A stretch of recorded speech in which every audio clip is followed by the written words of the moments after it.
Mais uma vez, quero deixar aqui o meu abraço da minha esposa, para os queridos aqui presentes e para muitos irmãos que estão nos acompanhando de perto e de longe. Nossa irmã Marilane, lá do Rio Grande do Sul, o Cimeire e Luciana, lá de Colombo, a irmã Iris de Mongaguá, Silmar, a Neuza, lá de Praia Grande. Sejam todos aqui bem-vindos, viu? Muito bom ter cada um de vocês. Nós estamos hoje, eu quero terminar essa série de estudos que nós fizemos nas quintas-feiras, durante algumas quintas-feiras, sobre o fruto do Espírito, não é? Aquilo que Deus procura. Nós estamos nessa última parte e estamos estudando, pelos seus frutos os conhecereis, não é? E Mateus, capítulo 7, versículo 20, é o nosso texto base para tudo aquilo que discorremos nestas quintas-feiras, lembram?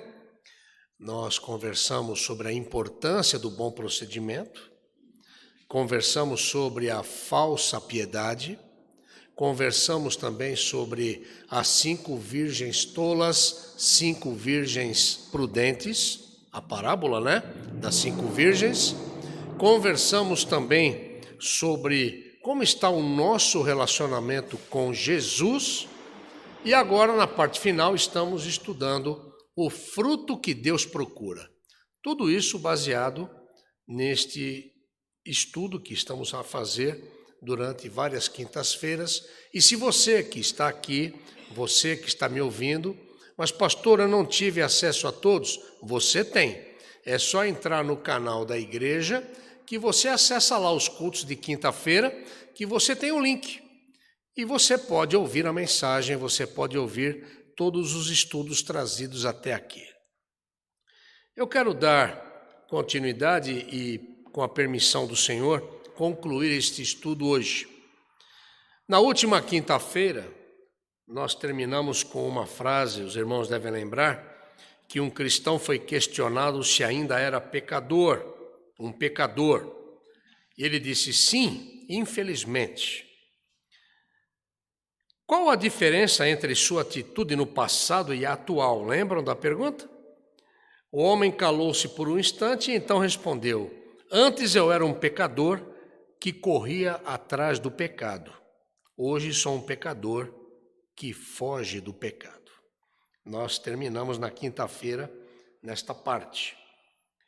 E nós sabemos que, segundo Timóteo, segunda carta de Paulo a Timóteo, capítulo 3, vem se cumprindo não só no Brasil, como no mundo. E Jesus também deixou isso claro para a gente, deu umas dicas para a gente, em Mateus 24, 12. Você vai poder anotar, porque nós estamos passeando por muitos textos. É bom sempre você ter um lápis, uma caneta, depois você pode ir anotando e você pode ler e meditar nisso. Mas a conexão com Deus, e nós estamos trabalhando nesse tema este ano aqui na igreja, conectados com Deus. A conexão com Deus é algo que é muito importante para todo ser humano. Muito importante. Talvez nós não tenhamos a consciência da importância dessa conexão, porque nós estamos tendo muitos problemas de preconceito e muitos problemas com o esfriamento do amor das pessoas. As pessoas estão diferentes. Nós estamos percebendo que tem algo diferente, não tem? Vocês não estão percebendo algo que está acontecendo nos relacionamentos? Hoje as pessoas estão assim, elas não conseguem valorizar aquilo que elas têm. Elas não conseguem enxergar. As pessoas estão assim, como se tivesse, com o perdão, uma miopia, precisando de um óculos para enxergar melhor. As pessoas estão com um certo astigmatismo também na visão, necessitando às vezes de um óculos que possa proteger um pouco mais de tanta claridade, a sensibilidade é uma claridade da insensibilidade que está acontecendo hoje. E essa conexão com Deus ela é importante porque ela é a única que pode resolver esse problema. A conexão com Deus é o único que pode fazer com que o amor não se esfrie e que a gente possa olhar o nosso próximo e possa amar o nosso próximo do jeito que ele é. Não concordando com tudo que ele faz, mas a gente respeitando e amando aquele ser humano que foi criado à imagem e semelhança de Deus. Nós precisamos fazer isso. É difícil, mas precisamos. E há um exemplo na Bíblia, quando Pedro estava em comunhão, em oração com Deus, ou seja, o apóstolo Pedro estava conectado com Deus, o Espírito Santo o desafiou a amar e a aceitar os gentios. Talvez Deus, através do seu Espírito, esteja fazendo com que você seja desafiado a amar, a aceitar algumas coisas que talvez você não aceite. Para Pedro, aquilo era impossível. É só você ler em Atos dos Apóstolos que você vai perceber que Pedro foi desafiado pelo próprio Deus a amar e aceitar os gentios. Ele que era um judeu e converteu-se ao cristianismo. Era algo impossível para ele. Em Atos 11, a gente vê o relato dessa história. Provérbios 22, 12 diz: se o governador der atenção às palavras mentirosas, tornar-se-ão perversos todos os seus servos. Então nós temos que tomar muito cuidado com aquilo que nós damos atenção, que tipo de palavras nós damos atenção. Muitas vezes alguma informação chega para a gente, mas é importante que você confira aquela informação. Confira sem fazer muito alarde, confira sem conversar muito, mas pense, ore, peça discernimento ao Espírito Santo. É muito importante. Sabe por quê? Porque nós somos aquilo com o que temos comunhão. Eu vou repetir essa frase para você gravar. Nós somos aquilo com o que temos comunhão. Quando nós realmente temos comunhão com Deus, isto nos forma. É impossível ser um inimigo da cruz de Cristo e ter comunhão com Ele. É impossível. Olha o que Paulo diz aos Filipenses, capítulo 3, versículo 18. Que muitos se tornaram inimigos da cruz, pois muitos andam entre nós, dos quais repetidas vezes eu vos dizia, e agora vos digo até chorando, são inimigos da cruz de Cristo. Paulo está dizendo àqueles que estão perto do reino. Sabe quem é que está perto do reino? Perto do reino é aquele que entende o Evangelho, ele aceita, é diferente de receber, ele pratica, ele faz boas obras, ele evangeliza, ele faz de tudo, mas na verdade ele é um inimigo da cruz de Cristo, porque ele não está na verdade conectado com Cristo. Ele está conectado com ele mesmo. Ele é um religioso. Por isso que eu disse que a base está em Mateus 7,20. Naquele dia muitos dirão: Senhor, Senhor, mas nós não fizemos isso, não fizemos aquilo. Eu não vos conheço. Esse negócio é sério. E a gente tem que levar muito a sério. E eu digo para vocês, a Lucimara estava falando agora sobre a Samira, que está hospitalizada, sobre seu esposo. Ontem eu tive que ir até Caraguatatuba para resolver um assunto da casa dos meus pais. E eu vi muita gente de moto, vi muita gente de bicicleta andando por esses acostamentos, muita gente indo para Aparecida, muito movimento de carro, muita gente alucinada, porque muita gente hoje está também dirigindo sob efeito de drogas. Então nós temos que tomar cuidado, o tempo todo temos que estar alerta, o que está acontecendo, quem está do lado, qual o tipo de manobra. Quem é que podia imaginar esse moço que veio a falecer? Ele podia imaginar que ele ia falecer?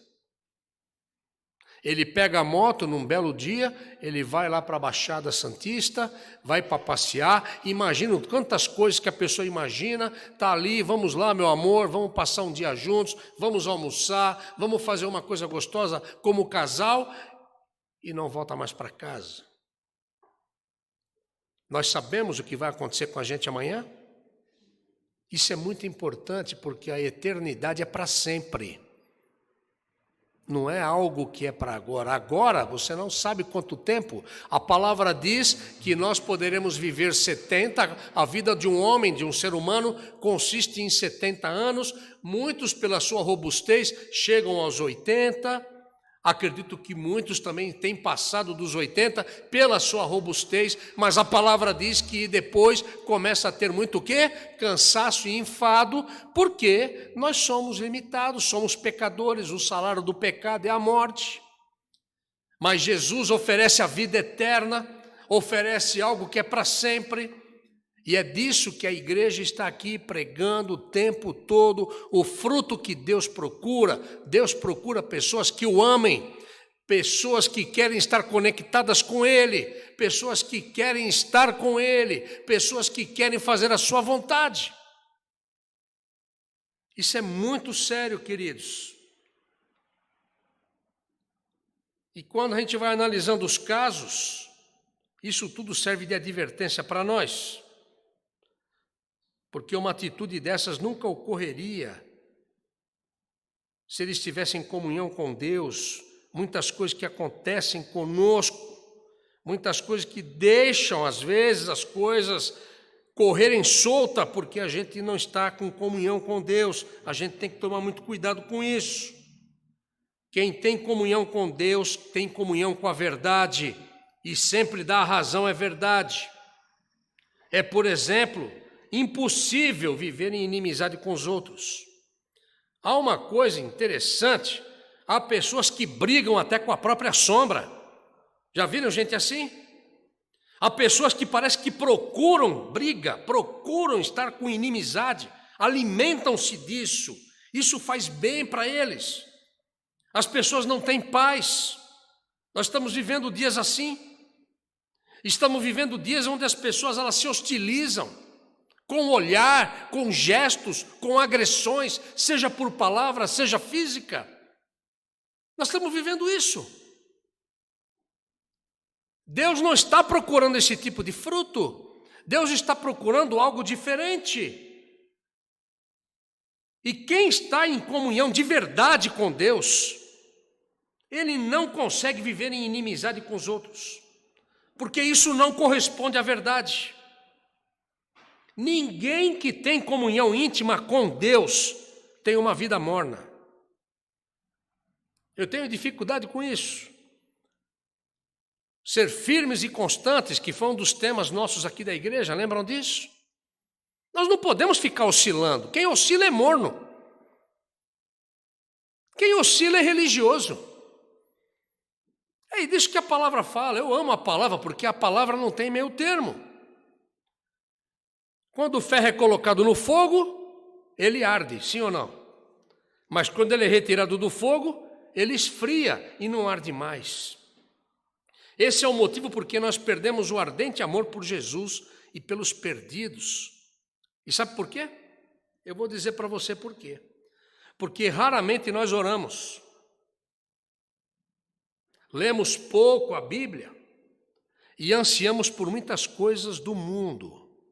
Agora, quando nós temos uma conexão íntima com Deus, nós não somos dominados pela inveja ou pelo egoísmo.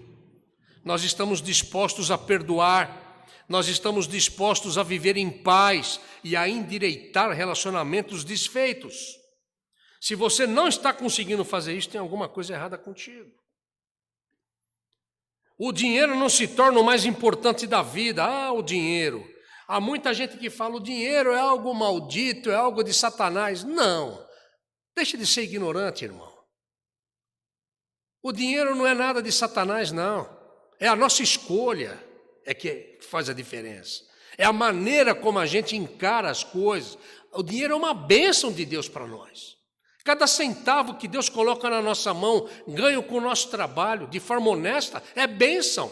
Agora, nós podemos usar esse dinheiro de uma forma correta ou não. Agora, há pessoas que trabalham somente para ganhar dinheiro. O dinheiro os domina. Mas o que Deus está procurando, o fruto que Deus procura, é que Ele domine sobre nós, porque Ele cuida de todas as coisas.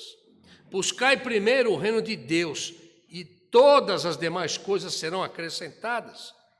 Podem reparar que quando você coloca as demais coisas em primeiro lugar, seja o que for na sua vida, você fica correndo atrás daquilo. É como correr atrás do próprio rabo, o cachorro, né? Faz isso muitas vezes. Compreendem? A gente tem que tomar cuidado com isso. Nós não somos dominados por essas coisas quando nós estamos em comunhão com Deus, porque a comunhão com Deus transforma tudo. O apóstolo Paulo nos confirma isso em Filipenses 3. Ele diz que tudo aquilo que era importante e ganho para ele não era tão importante se comparado com o que ele tinha em Jesus. Aleluia! Podemos chegar nesse ponto? Eu estou procurando chegar nele. Falta muito para mim, mas eu estou perseguindo isso. Porque, queridos, não tem coisa melhor do que isso. Olha o que ele diz: mas o que para mim era lucro, isto considerei perda por causa de Cristo. Porque ele sabia que Cristo é o supridor de tudo. Cristo é o dono do ouro e da prata. Cristo é aquele que nos dá saúde. Cristo é aquele que nos dá vida. Cristo é aquele que nos dá emprego. Cristo é tudo. Cristo é tudo. E ele tinha essa certeza dentro do coração dele e da mente dele. Eu tenho a empresa, falo para vocês que eu tenho lá a oficina. Se não fosse por ele, se não é a graça dele, se não é o mover dele, não entra um carro lá dentro. Eu tenho a certeza que é ele que move. Meu querido irmão, se não for ele, não entra um para comprar um parafuso. É verdade. E graças a Deus, se temos essa consciência, isso é maravilhoso. É ele que nos dá tudo. A comunhão com Jesus nos guarda, nos ajuda e nos permite avançar neste mundo escuro com firmeza. Mas ai de nós se nós não cultivarmos esta comunhão. Nós vamos ser seduzidos por um estilo que eu chamo estilo anticristo, que sempre fez parte do mundo e não perceberemos que estamos no caminho errado. O espírito anticristo é aquele espírito que quer dominar as mentes das pessoas. Tudo pode esperar. Deus pode esperar. A comunhão com Deus pode esperar. Um dia, daqui a pouco eu vou fazer. Olha, eu estou pensando nisso. Um dia eu pretendo fazer isso. Igreja é coisa para menininha, né? Já tem esse tipo de discurso, não é? Alguns pais ensinando seus filhos a fazer isso.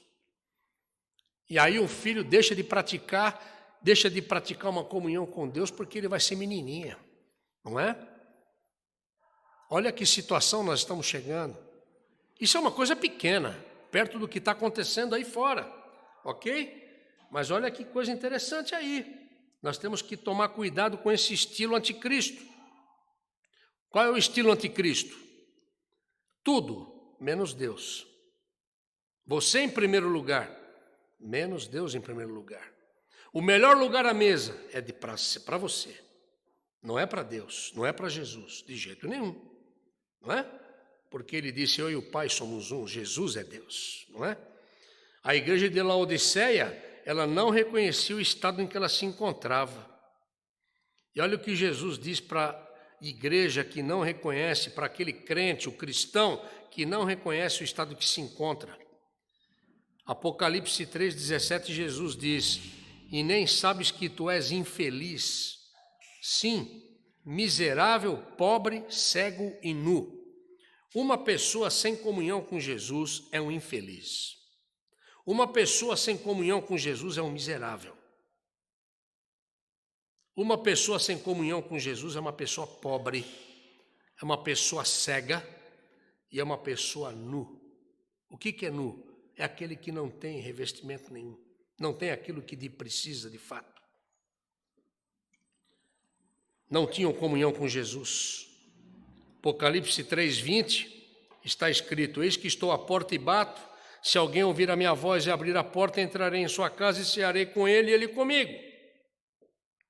Nós estaremos no lugar certo quando Jesus estiver no lugar que lhe é devido em nossas vidas.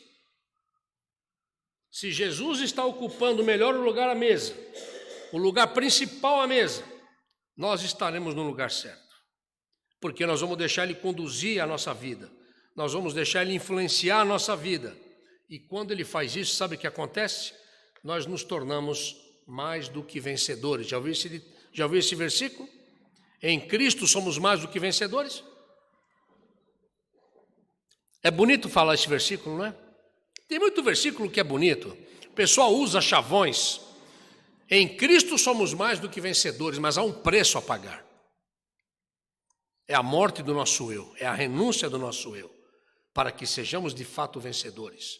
Porque em Cristo somos vencedores, diz a palavra. Caminho para o final, a parte final deste sermão. Deus procura frutos que só podem crescer na comunhão com Ele. O fruto que Deus procura. Deus procura frutos que só podem crescer na comunhão com Ele. Lembram que eu falei no começo, algumas quintas-feiras atrás, sobre a árvore, o fruto gostoso e o fruto que não é muito bom? Lembram? É disso que Jesus está falando. E Jesus vai dizer para aqueles que produzem uma laranja, aquela laranja sem gosto, aquela laranja ressecada, sem caldo, não conheço vocês. É disso que a palavra está dizendo. E nós só podemos dar bons frutos, conforme está na palavra aqui em João 15. Permanecei em mim e eu permanecerei em vós. Como não pode o ramo produzir fruto de si mesmo, se não permanecer na videira, assim nem vós o podeis dar, se não permanecerdes em mim. Eu sou a videira, vós os ramos. Quem permanece em mim e eu nele, esse dá muito fruto, e fruto de qualidade. Esse dá fruto de qualidade, porque sem mim nada podeis fazer. Fruto de verdade não é fruto de aparência, fruto de verdade. É disso que a palavra está dizendo. Lá no livro de Ruth, a gente vê o exemplo de Ruth trabalhando naquele campo durante o dia inteiro. E ela apresentou palha? Não. Ela apresentou somente trigo. Depois você lê a história de Ruth.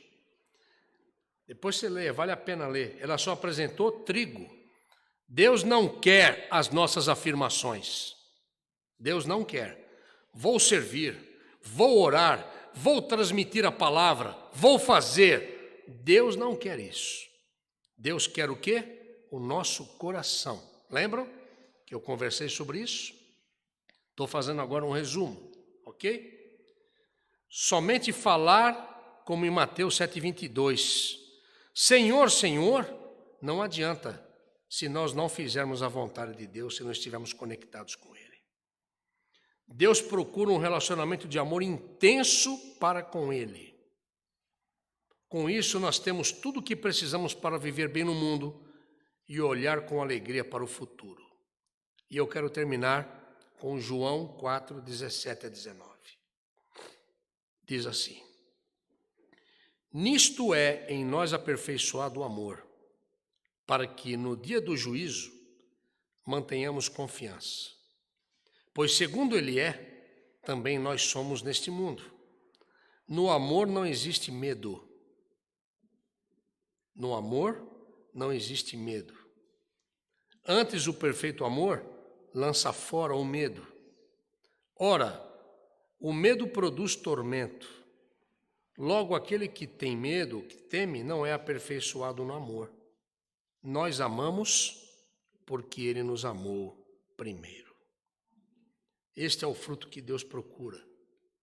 Deus procura o fruto da conexão com Ele, da entrega total a Ele, dele estar no melhor lugar à mesa, no lugar de honra à mesa, dentro da nossa vida. Estar ligado a Ele, produzir frutos saborosos, e somente conectado com Ele nós podemos fazer isso. Eu penso que nós podemos estudar aqui nessas quintas-feiras bons temas, dentro deste tema principal. Pelos seus frutos os conhecereis. Que o Senhor possa completar tudo aquilo que nós ouvimos e estudamos juntos. Que você possa ter o cuidado de voltar nos links, ouvir, meditar na palavra. Hoje você pode pegar o link, você pode pegar os textos, depois você pode ler, você pode meditar. Olha que oportunidade que tem de comunhão, não é? E de crescer. Quando a gente conhece alguém, a gente começa a se relacionar com alguém e a gente ama esse alguém, a gente quer conhecer esse alguém, sim ou não? A gente vai conhecer esse alguém e a gente quer conhecer bem essa pessoa. Isso é amor. Mas exige o quê? Entrega um do outro. Ele já se entregou por nós. Nós temos que nos entregar a Ele e experimentar das delícias dessa verdadeira amizade e desse amor genuíno. Amém? Que Deus abençoe os irmãos. Que Deus abençoe você também, meus irmãos, meus queridos também pela internet, no canal. Deus abençoe você e sua família. Semana que vem nós vamos começar uma nova série. Uma nova série que eu vou anunciar no domingo para vocês, tá bom? A gente vai começar uma nova série de estudos com outro tema também proposto. Vamos ficar em pé?